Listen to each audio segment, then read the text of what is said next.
प्रभात विद्यार्थी मित्रों, आज हम शुरू करने वाले हैं हमारा दूसरा टॉपिक जिसका नाम है वाक्य विचार, जो नंबर 4 पर दिया है।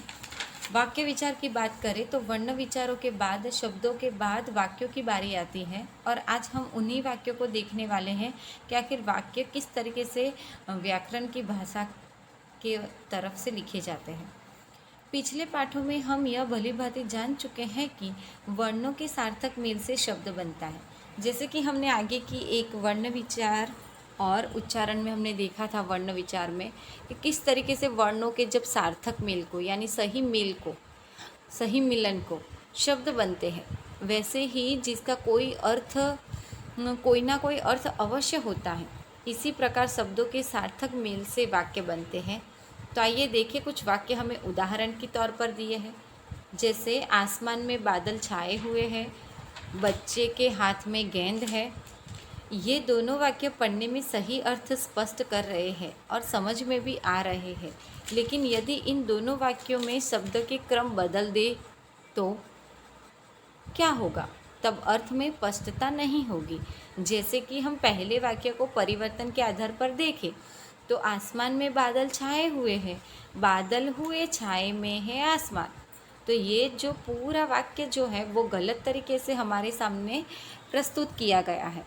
उसी तरीके से दूसरे वाक्य के उदाहरण के आधार पर हम देखें कि किस तरीके से इस वाक्य के अंदर अर्थ की स्पष्टता नहीं देखने को मिलती। जैसे कि मैं के हाथ में गेंद है बच्चे, तो ये वाक्य भी क्या है? गलत है। सही वाक्य क्या होगा? तो सही वाक्य ये होगा कि बच्चे के हाथ में गेंद है, गेंद यानी बॉल।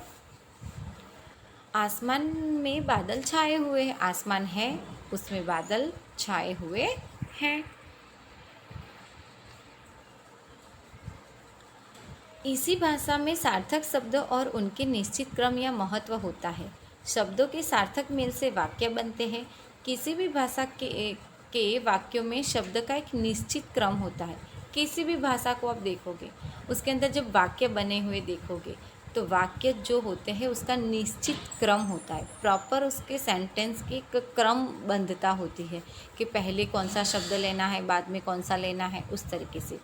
यदि वाक्य में शब्द सही क्रम में न लिखे गए हो तो उनका अर्थ स्पष्ट नहीं हो पाता, जिसके कारण वे समझ में भी नहीं आते हैं। इसीलिए इसकी परिभाषा को देखें तो शब्द के सार्थक समूह को वाक्य कहते हैं और वर्णों के सार्थक समूह को शब्द कहते हैं और शब्द के सार्थक समूह को वाक्य कहते हैं। जैसे कि यहाँ पे देखोगे, परिभाषा के आधार पर वाक्य के अंदर कर्ता होता है, कर्म होता है, क्रिया होती है और वाक्य कर्ता कर्म क्रिया से बनता है। इसके सही क्रम में होने से वाक्य सही बनता है और ऐसा वाक्य सार्थक होता है। वाक्य में शब्द का निश्चित क्रम होते ही तभी वक्ता के भाव या विचार सही तरीके से समझे जा सकते हैं। वाक्य में शब्द का निश्चित क्रम होता है तभी वक्ता के भाव या विचार सही तरीके से समझे जा सकते हैं। किस तरीके से देखें तो जैसे कि हर्ष विद्यालय जा रहा है, तो यहाँ हर्ष जो है वो कर्ता है, विद्यालय जाना उसका कर्म है और जा रहा है वो उसकी क्रिया है। तो वाक्य के आधार पर भी, इस आधार पर किसी भी सरल वाक्य के दो भाग होते हैं। एक होता है उद्देश्य और दूसरा होता है विधेय। वाक्य में जिसके बारे में कोई बात कही जाए उसे उद्देश्य कहते हैं। आपको यहाँ पे वाक्य दिया गया है ये, तो इसमें किसके बारे में विद्यालय जा रहा है, वो किसके बारे में बोला गया है? हर्ष के बारे में बोला गया है। तो यहाँ पर भी उन्होंने यही कहा है कि वाक्य में जिसके बारे में बात कही गई हो उसको उद्देश्य कहते हैं। तो यहाँ पे हर्ष जो है, कर्ता जो है, वो उद्देश्य की जगह लेता है। देखो किस तरीके से, आइए कुछ अन्य उदाहरणों के द्वारा समझे।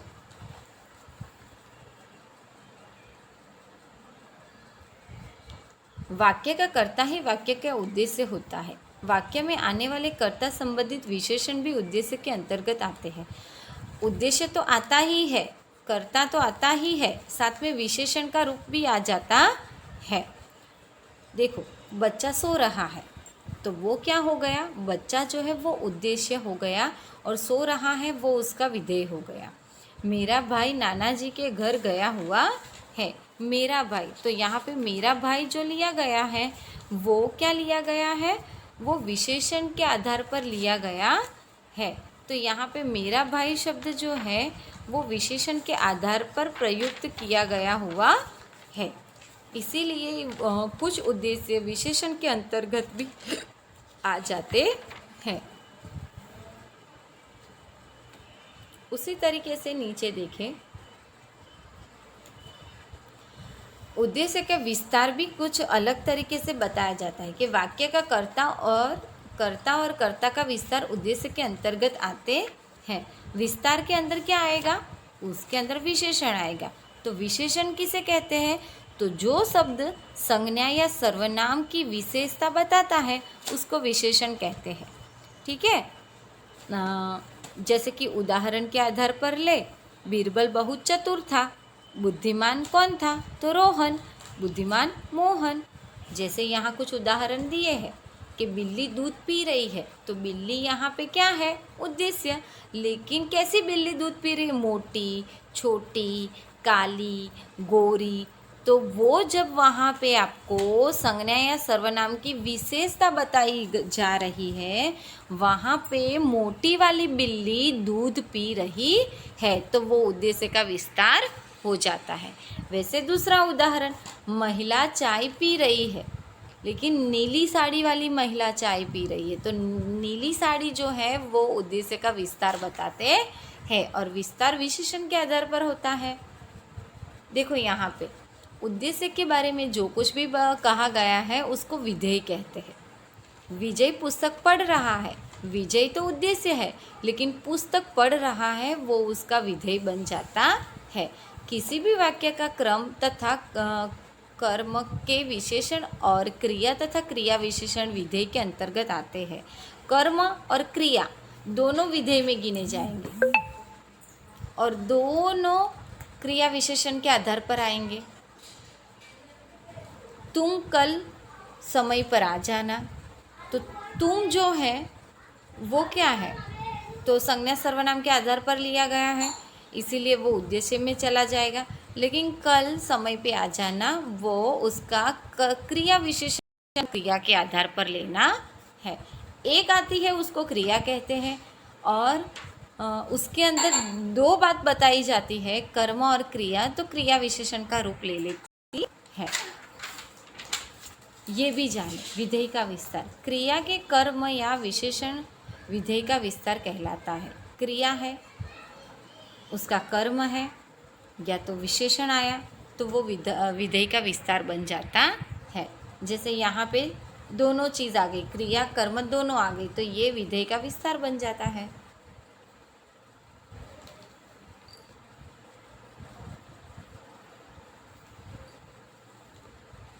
देखो, बच्चे खेल रहे हैं, तो बच्चे तो पता है आपको उद्देश्य है, खेल रहे हैं वो विधेय है। लेकिन बच्चे भाग भाग कर खेल रहे हैं, तो भाग भाग कर खेलना वो विधेय का विस्तार हो गया, तो उसके अंदर क्रिया आ गई, क्रिया विशेषण भी आ गया।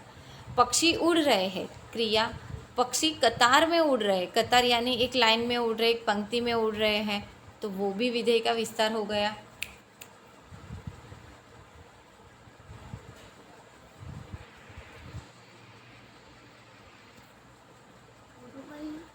वाक्य के भेद, किसी भी वाक्य में संरचना कर्ता कर्म क्रिया से होती है और उस वाक्य का कोई ना कोई अर्थ अवश्य होता है।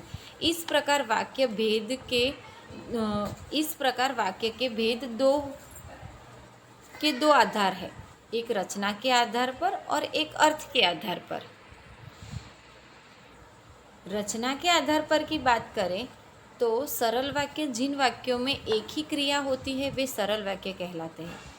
छात्रा पढ़ रही है, सरल वाक्य किसे कहते हैं, तो जिन वाक्यों में एक ही क्रिया होती है उसे सरल वाक्य कहा जाता है।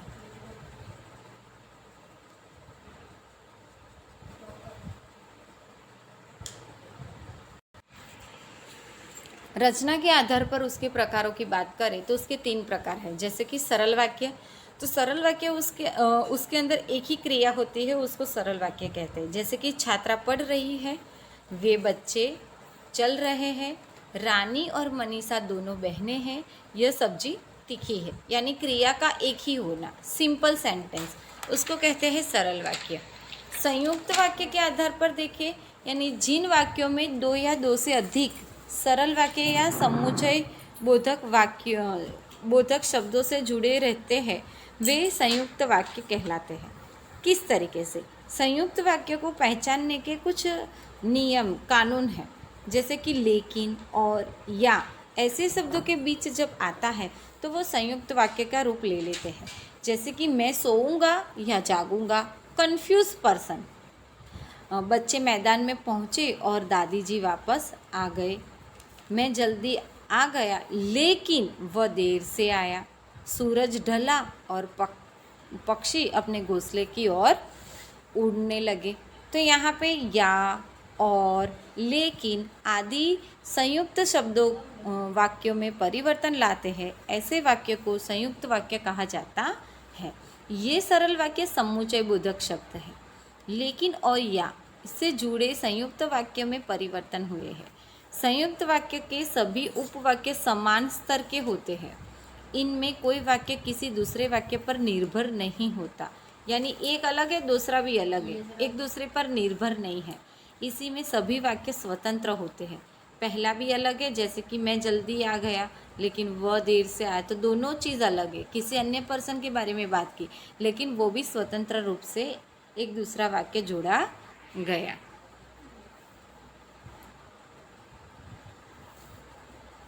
यहाँ पे जैसे मिश्र वाक्य की बात करें तो हमने जूम क्लास पे मैंने आपको समझाया था कि मिश्र वाक्य को पहचानना है तो उसके लिए भी कुछ हमें नियम बताए गए हैं कि जिन वाक्यों में एक पहला वाक्य प्रधान हो और दूसरा या एक से अधिक आश्रित उपवाक्य हो, उसको मिश्र वाक्य कहते हैं। संध्या वापस आ गई क्योंकि मानसी उसे नहीं मिली।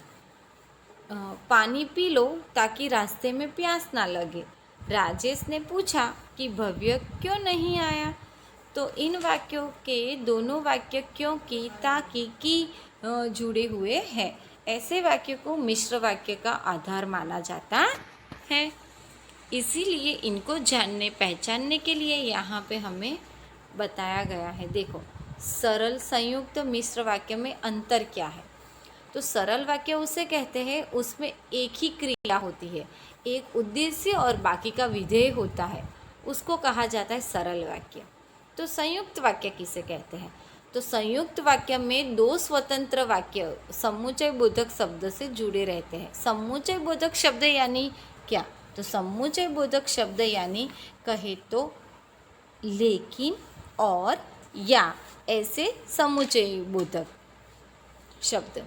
तो मिश्र वाक्य यानी क्या? तो मिश्र वाक्य की बात करें तो मिश्र वाक्य में एक प्रधान वाक्य होता है और अन्य उपवाक्य उस पर आश्रित होता है, निर्भर होता है, इसीलिए उसको मिश्र वाक्य कहते हैं। और मिश्र वाक्य को पहचानने के लिए भी क्योंकि, ताकि, की का प्रयोग होता है। रचना के आधार पर वाक्य परिवर्तन। सरल वाक्य से संयुक्त वाक्य बनाना हो तो योजक शब्द यानी क्या? तो और, अथवा, की, लेकिन, किंतु, परंतु, इसलिए आदि से जोड़ा जा सकता है। इन योजक चिन्हों को लगाकर वाक्य को सरल से संयुक्त में बदला जाता है। कैसे? देखो, वैसे योजक चिन्ह की बात करें, ये योजक शब्द है तो ये आ गए शब्द, और योजक चिन्ह की बात करें तो डैश, जैसे कि माता पिता। ठीक है, माता और पिता।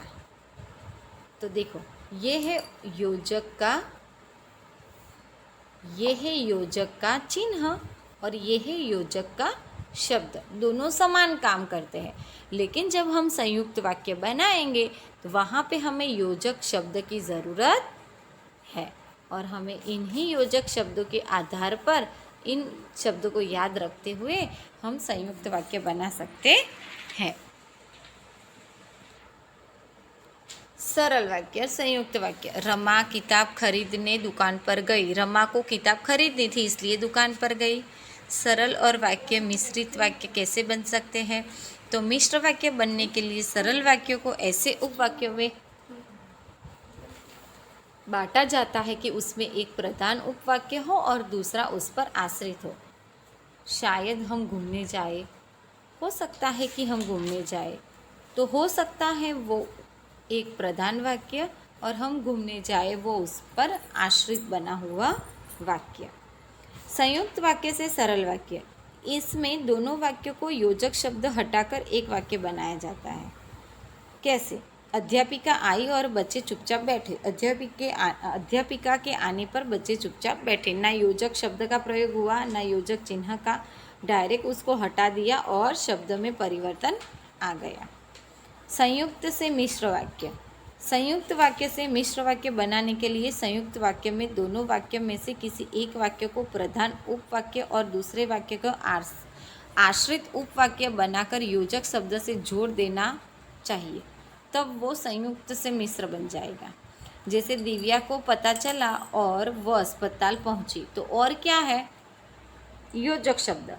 दिव्या को जैसे ही पता चला, अल्पविराम, वैसे ही वह अस्पताल पहुंच गई। देखो, दोनों वाक्य कहना एक ही बात को चाहते हैं, लेकिन एक में योजक शब्द लगा हुआ है, वो संयुक्त वाक्य है, और मिश्र वाक्य में एक वाक्य से दूसरा वाक्य जोड़ा गया। एक जो है वो प्रधान वाक्य है, दूसरा उस पर आश्रित वाक्य है, निर्भर। इसी के आधार पर हम देखेंगे तो अर्थ के आधार पर वाक्य के 8 भेद होते हैं भाई। इन 8 भेदों को आपको यहाँ पे पढ़ना है और समझना है। आसान है। विधानवाचक वाक्य की बात करें तो जिस वाक्य द्वारा किसी काम के सामान्य रूप से होने का बोध हो उसको विधानवाचक वाक्य कहते हैं। जैसे कि आज आकाश में बादल छाए हुए हैं, मुझे भूख लगी है। विधान बता रहा है, उसमें एक सामान्य रूप बता रहा है, सिंपल सेंटेंस बता रहा है, उसको विधानवाचक वाक्य कहते हैं। निषेधवाचक, जिसके अंदर न, नहीं का बोध हो उसको कहते हैं निषेधवाचक वाक्य। जिस वाक्य से किसी काम के न होने का बोध हो रहा है उसको निषेधवाचक वाक्य कहते हैं। जैसे कि आज नानी जी ने कहानी नहीं सुनाई, आज मैंने नीरा के घर नहीं जाऊंगी, आज तुमने होमवर्क नहीं किया, आज तुम पढ़ाई करने नहीं बैठे। तो जहाँ नहीं, ना ऐसे शब्दों का उपयोग होता है वहाँ पे निषेधवाचक वाक्य कहा जाता है। प्रश्नवाचक वाक्य, तो जिन वाक्यों में कोई प्रश्न पूछा जाए उसे प्रश्नवाचक वाक्य कहते हैं। प्रश्नार्थ चिन्ह, क्या पिताजी फल लेकर आ गए? तुम यहाँ किस काम से आए हो? तुम कौन हो? तुम्हें किसका काम है? आदि। याज्ञावाचक, अनुमति, याज्ञा, आदेश का बोध होता है उसको याज्ञावाचक कहते हैं। अंदर जाओ, बाहर आओ, लिख लो, पानी पी लो, बैठ जाओ, बच्चों पानी में हाथ मत डालो, पानी पीने लायक होता है। तो ये सारी चीज़ें रोक टोक की बातें, याज्ञा, आदेश, ऑर्डर देने की बातें होती है, वहाँ पे याज्ञावाचक आ जाता है। संदेहवाचक, जिस वाक्य से किसी का संदेह, संभावना का बोध हो उसे संदेहवाचक वाक्य कहते हैं। शायद कल हम अपने फार्म हाउस पर जाएंगे, शायद ही जाएंगे, कंफर्म नहीं है, कंफर्मेशन नहीं है, संदेह है, शक है। विद्यालय की छुट्टियां हो चुकी होगी या नहीं, चालू है या बंद, वैसे। संकेतवाचक, जिस वाक्य में एक कार्य का होना या न होना दूसरे वाक्य पर निर्भर हो उसे संकेतवाचक वाक्य कहते हैं। यदि वर्षा हुई तो फसल अच्छी होगी। यदि वर्षा हुई तो फसल अच्छी होगी, वर्षा ही नहीं हुई तो फसल अच्छी नहीं होगी, कहने का मतलब। यदि आप चलने के लिए तैयार हो तो मैं भी आ जाऊंगा, आदि। विस्मयवाचक, विस्मय आदि बोधक चिन्ह, जिस वाक्य में हर्ष, शोक, आश्चर्य आदि भावों का पता चले उसको विस्मयवाचक वाक्य कहते हैं। अरे यह कैसे हो गया? शाबाश, तुम बहुत हिम्मत दिखाई। इस वाक्य के अंदर हर्ष, शौक, आश्चर्य आदि भावों का पता चले उसको विस्मयवाचक वाक्य कहते हैं। जैसे कि अरे यह कैसे हो गया, शाबाश तुमने बहुत हिम्मत दिखाई। इस तरीके से इन वाक्यों के अंदर विस्मय आदि बोधक चिन्ह का उपयोग होता है। इच्छा रखना, अभिलाषा रखना, आशीर्वाद देना, कामना देना। जिस वाक्य द्वारा बोलने वाले की इच्छा, अभिलाषा, आशीर्वाद, कामना आदि का बोध हो उसे इच्छावाचक वाक्य कहते हैं। भगवान आपको सारी खुशियाँ दे, तुम्हें सदा तरक्की मिले, एक प्रकार के आशीर्वाद जब हमें दिए जाते हैं कि इच्छा के अनुसार या हमारी इच्छा के अनुसार, तब वो इच्छावाचक वाक्य बनते हैं। देखिए यहाँ पे आठों के आठों भेद दिए हैं और एक ही वाक्य को 8 भेद के आधार पर अलग अलग तरीके से बताया गया है। जैसे कि विधानवाचक, रचना बाजार गई, सिंपल सेंटेंस। रचना बाजार नहीं गई, निषेधवाचक। क्या रचना बाजार जा रही है, प्रश्नवाचक। रचना बाजार जाओ, आज्ञा दी। शायद रचना बाजार जा रही है, संदेह आया। तुम साथ जाते तो रचना भी बाजार चली जाती, संकेत दिया। अरे रचना बाजार नहीं जा रही है, विस्मयवाचक। इच्छावाचक, रचना को बाजार जाना चाहिए। तो यहाँ पे 8 भेदों के आधार पर एक ही वाक्य का प्रयुक्त हुआ है। अभ्यास कार्य की बात करें तो हमने पहले ही चर्चा जूम क्लास पे कर ली है। इसी तरीके से अभ्यास कार्य आपको यहीं पे करना है। ये टेक्स्ट बुक में होगा, ये नोटबुक में होगा। और यहाँ पर बाकी के सारे क्वेश्चन जो है क्वेश्चन 2 से लेकर क्वेश्चन 8 तक, वो सारा आपका नोटबुक वर्क मैंने भेजा था। उस तरीके से आपको ये कार्य करना है। तो धन्यवाद बच्चों।